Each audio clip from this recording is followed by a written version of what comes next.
Yours has been a wonderful life in music. Was there ever going to be another career path for you when you were younger? No, not when I was younger, but at one point around the time when What the World Needs Now Is Love was popular, I went to Chouinard Art School here in Los Angeles, which has now become part of Cal Arts, which is a very wonderful school. And I was thinking of painting, but you can't, I mean, I didn't think I would be able to serve two masters at the time, because songwriting is something that is, you know, it's something that you do 24 hours, whether you realize it or not. Things that you see and hear influence you all the time. And I think my first love is songwriting. Yeah. Were you terribly ambitious in those days? Since I was 3, I was always ambitious.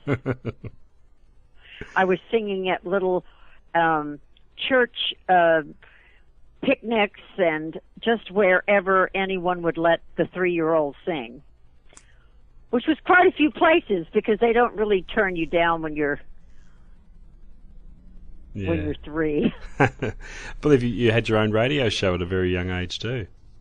I did. I've always loved the radio. It's still my favorite way to reach people and all, and it's the way I love hearing music on the radio, because it was such an influence for me growing up in the South and also in Illinois. I used to listen to Nashville rhythm and blues records, and I had to get up at midnight because that was the only time you could really get the signal clear. Had we spoken to you way back then as a young girl with her own radio program, would the hopes and dreams that you had back then, have they been matched by how your career eventually travelled?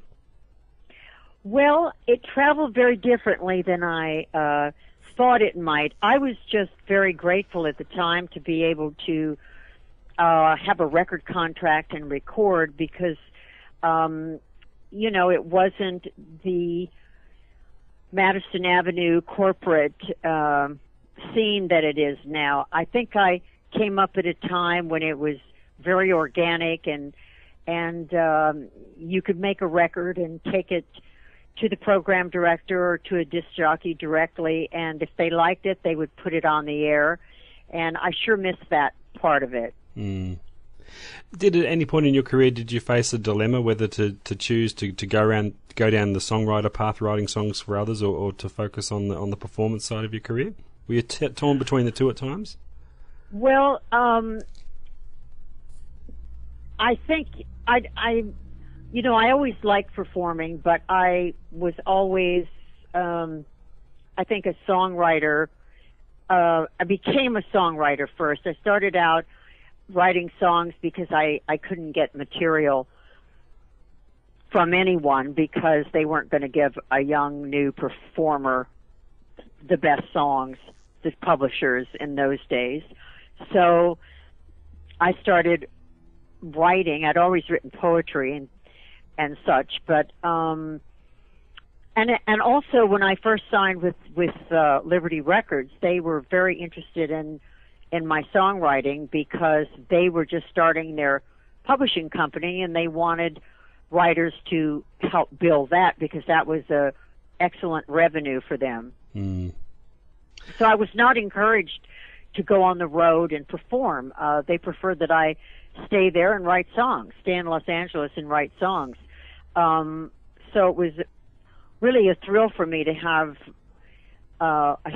my first record, hit record as a singer. And, of course, Put a Little Love in Your Heart answered all the goals, because it was something that I had written and also something that I sang. I believe initially it was the late Eddie Cochran who was influential in getting you to California to further your career. Do you look back on that now as a major turning point in your life? Oh, yes. Well, I was a great fan of Eddie's, and we were working the sort of dance halls at the time, because if you had a record on the charts, the local radio stations or the national radio stations would like you to sing them live and as well lip sing them. So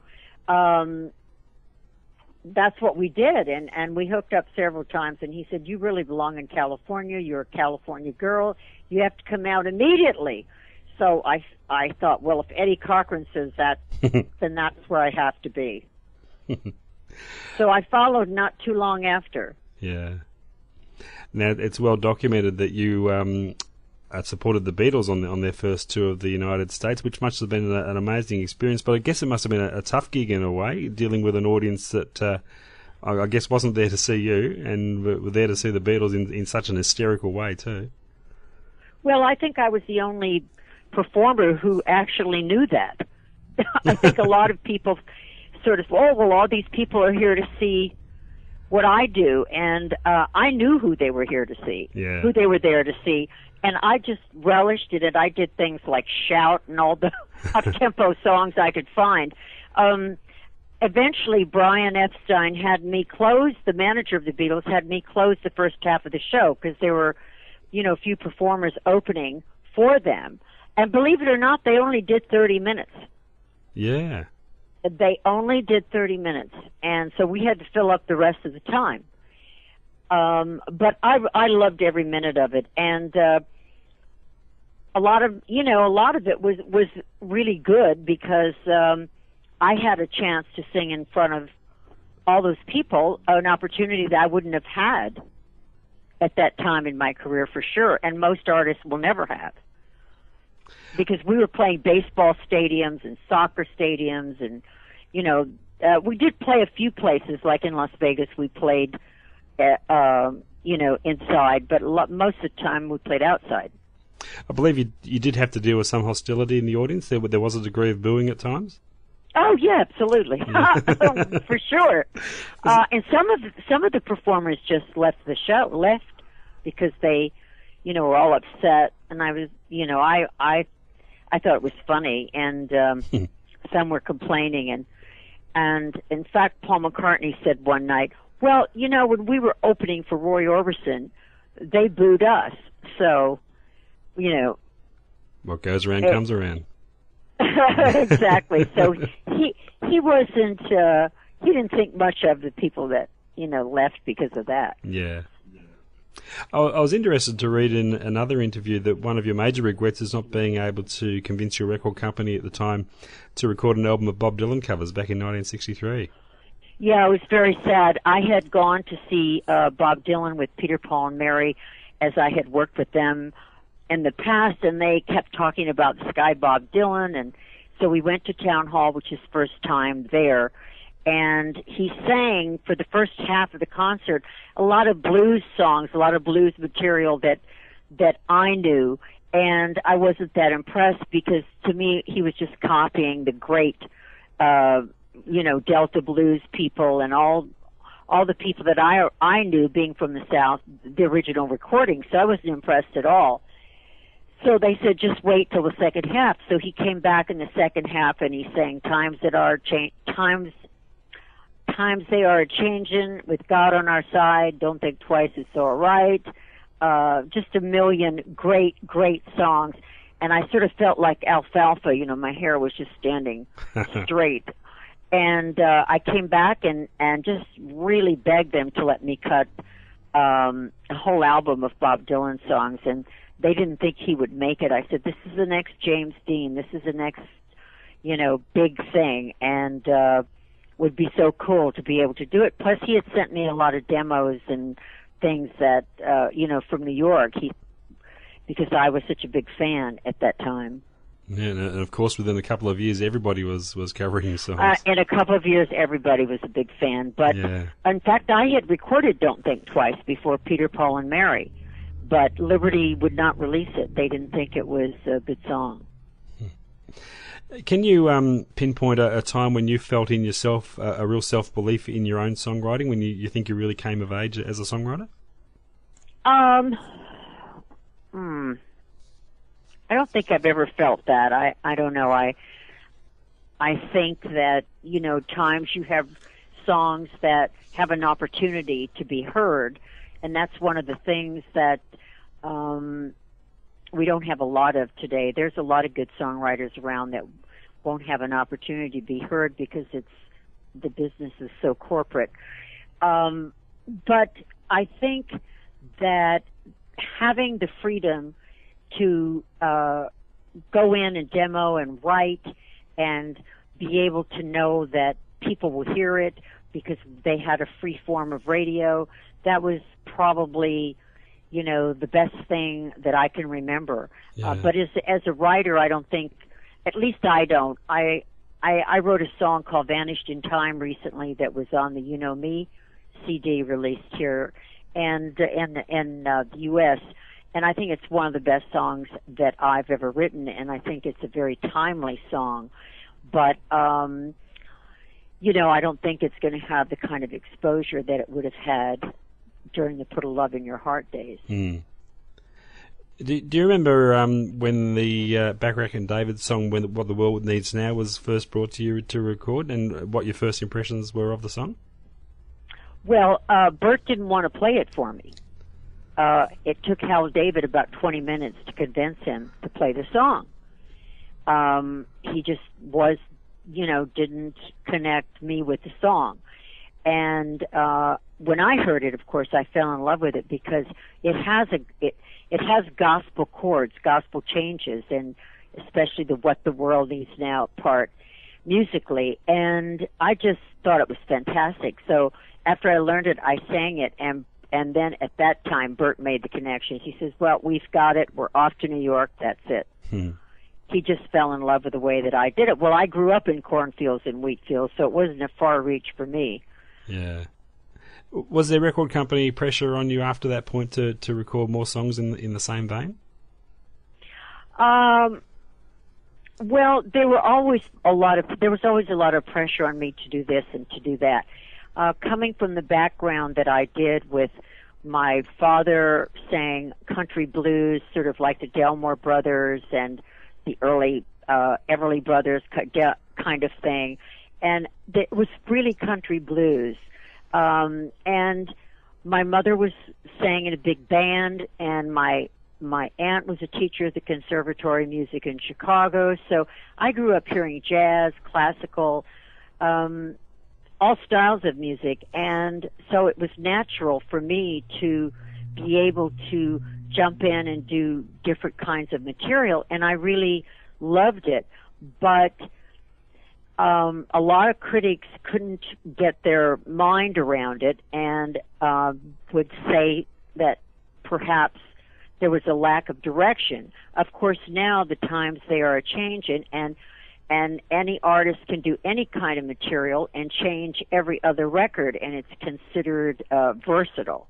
So I think in many ways, as a woman especially, I was way ahead of the curve. It's astonishing the number of your songs that have been covered by other people over the years, and from all different styles and genres of music. Have any other arrangements that you've heard of your songs by other people made you see that particular song in a different light? Well, we can start with in a different light. I don't know. I think that for instance, something that happened with Betty Davis Eyes is that there was not a meeting of the minds with the way I wanted to record it. Donna and I had recorded many demo styles for Betty Davis Eyes, and we ended up with a really good hard rock version, not Kim's, but much more of a rock and roll version. And then when I went into the studio, the producer had a whole different arrangement, a whole different thing. He didn't hear it at all the way I did. There have been some really great recordings of my records. I don't think I've heard too many of my songs that the records weren't really good and done in a different way, but still very good. I've been lucky that way. Do you recall the writing of Put a Little Love in Your Heart? Yes. My brother and I and Jimmy Holiday were writing for the album, and I wondered what he'd come up with for the day because we had started writing, and he had this dun dun dun dun dun dun, and then all of a sudden the chorus just came right out. Think of your fellow man, lend him a helping hand. It just flew out the door. And I think somewhere in the back of my mind, my mother used to say, put a little love in your heart every once in a while. That may be where the title came from. Is it the still the same method and procedure songwriting for you as it was way back when? No. Mm. It isn't. It is and it isn't. I can't help but be influenced by everything. I think we all are around us. The world has changed so much. And I guess that I still, as I said about Vanished in Time, I still believe in the heartland of any country, and the people are what make it for me. And I still I'm very old-fashioned. I still believe that you're supposed to help one another. I still believe you're supposed to be kind. I'm not a person who,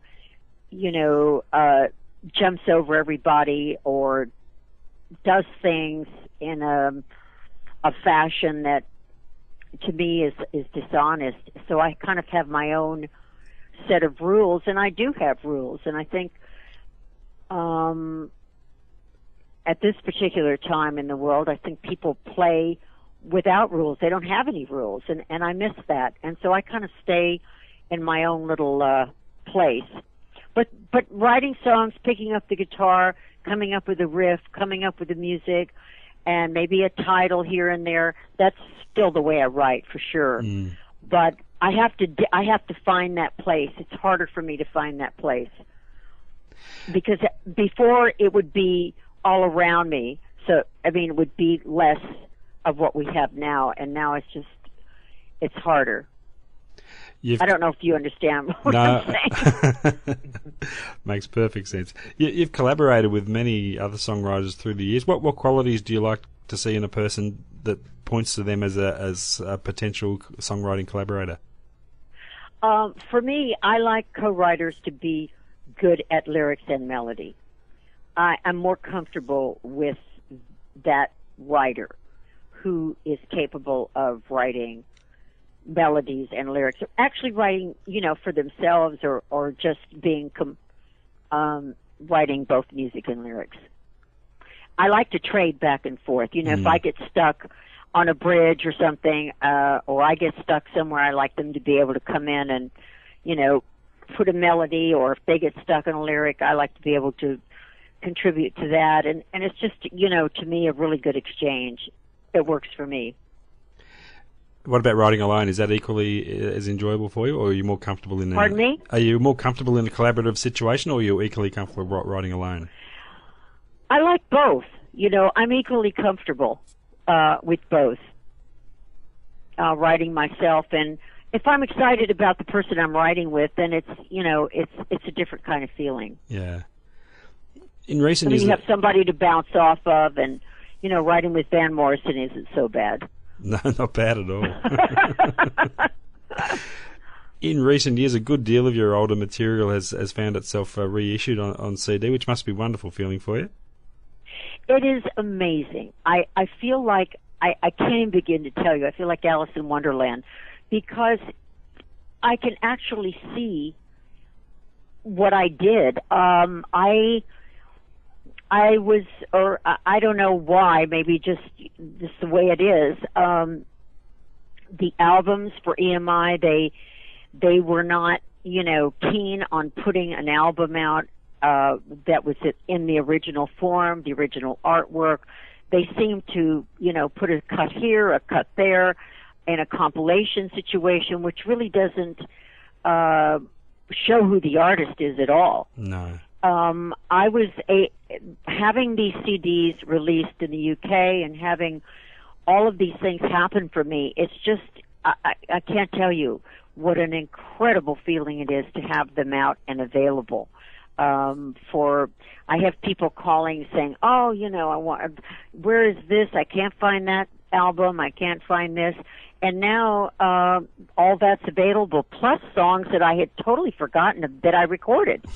like 8 bonus tracks on many of the albums, and there's always bonus tracks now on the releases. So it's just made all the difference in the world. It's really it's very inspiring to me.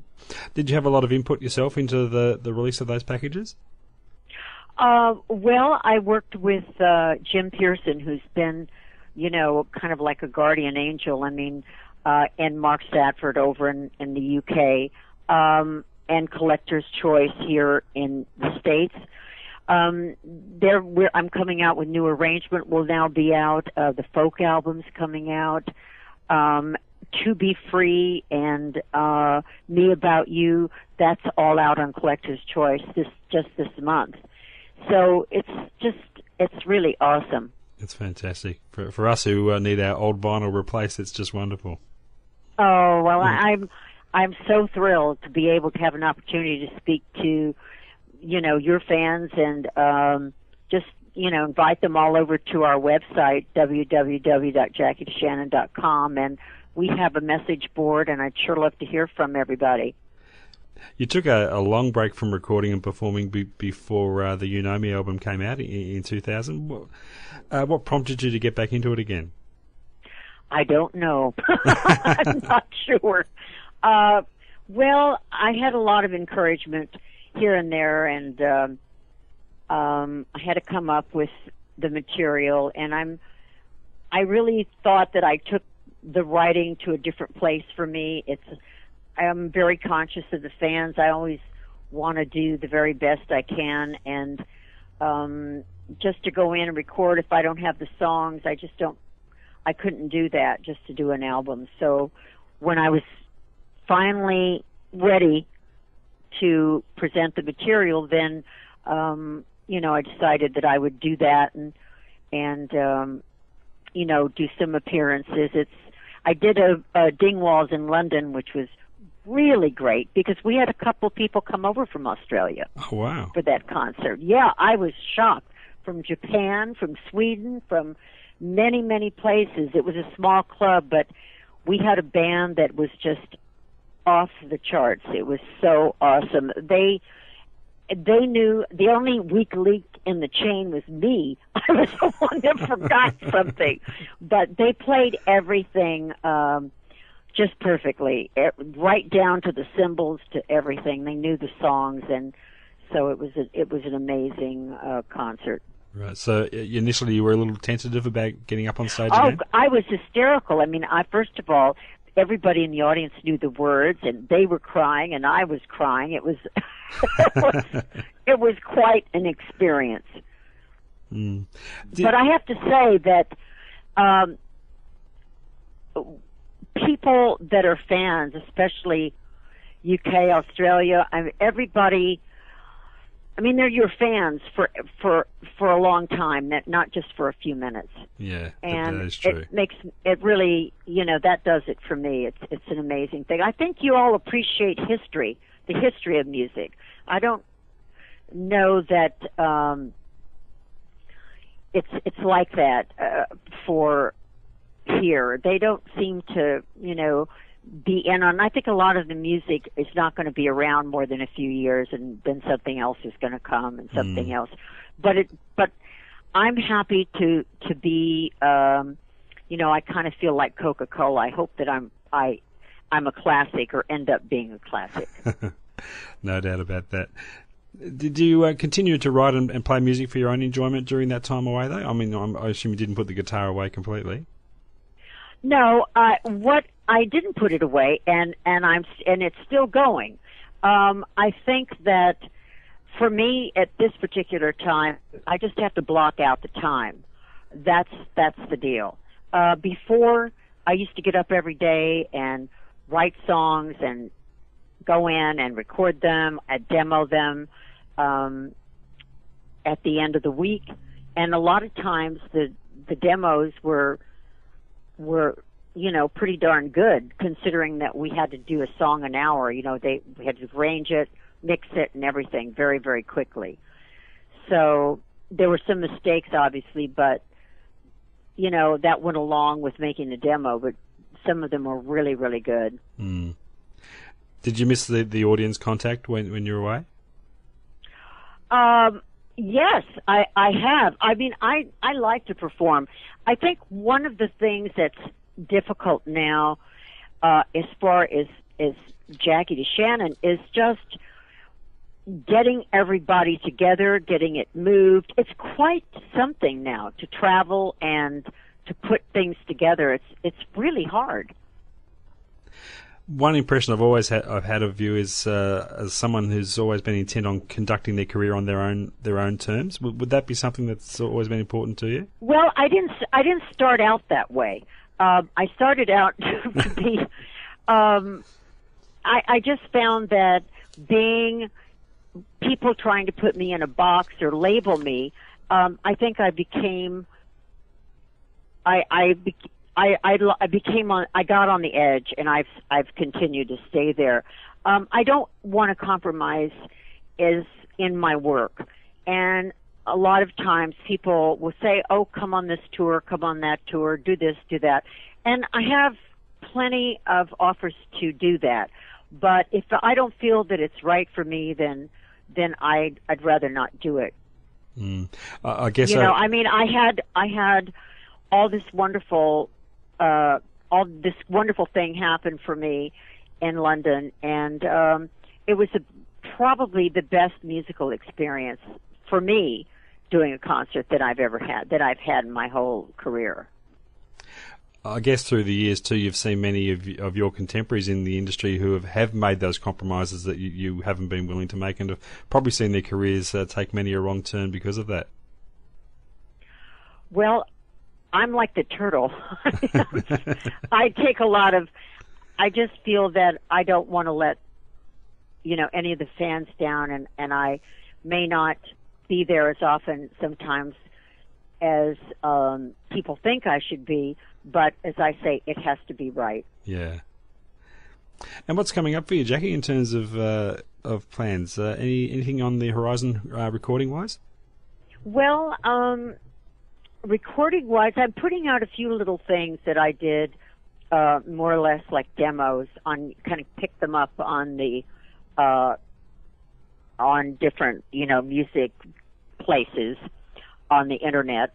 And, if you kind of look around, you'll find a few things. I would like to start writing again, probably in the fall, and we'll see. We'll see where the muse goes. I'm very interested myself to see. I'm getting with it. I'm getting the feeling is coming. I'm just not sure where it's going. and another thing, you could just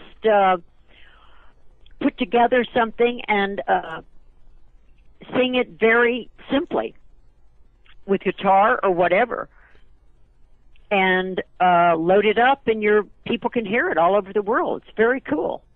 Yeah, times have changed. They sure have. They sure have. And just before I let you go, if a young performer just starting out had 5 minutes with you, what would be the one piece of career advice you'd make sure to give them? Get a good attorney.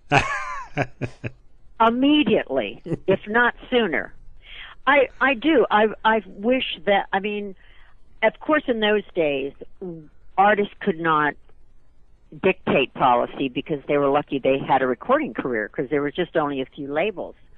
I think it's very important that if you're serious about being an artist, that you have as fine a representation as you can get. Because what I learned over the years is I always thought that the creative thing came first. Well, what happens is if you don't have control of your creativity, then you can't do what you need to do as an artist. So if it's built in your contracts, A, B, C, and D, then when time comes for you to do A, B, C, and D, there's no question about it. When it came time for me to do A, B, C, and D, I didn't have it in my contract, so I didn't have the leverage. Mm-hmm. So I would encourage everybody to get a good attorney and have a long chat with them and tell them what you want to do, how you see your career, what's closest to your heart, and have that built in whether it be a manager, a record company, or anybody, so that you have control of your creativity. That to me is the most important thing. I learned that a little late in the game. I just kind of brushed it aside, but it's crucial because you're the artist. You're going to be able to do those things.